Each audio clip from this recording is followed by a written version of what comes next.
Hi, Michael Gaffney. I invented this on my kitchen counter a few years ago. It's called Flower Crazy. If you love flowers, get Flower Crazy. Inside the box, containers, lids, recipe book.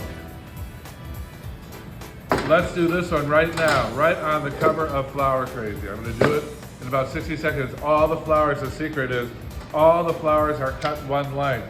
I'm going to start on one side of the pot. Cut my flowers the same length. That makes flower designing easy. Working my way across the pot. Flower Crazy.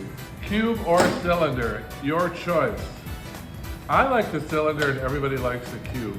The cube is most popular, but I'm just plugging these holes. They were set by an engineer to be the perfect dimension and the perfect angle to hold flowers. So, Flower Crazy by Michael. Works every time.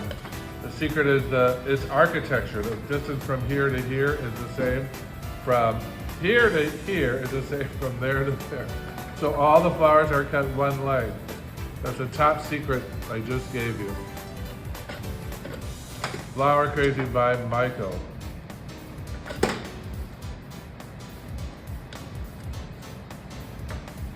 Adding my red roses, just plugging the holes. Find the hole and plug it. That's my motto. Find the hole and plug it. Slide it in. Spin it around. Work from the other side. Flowerschool101.com. These are going to open up and have a full surface of roses right there. Flower Crazy. Stop and smell the roses.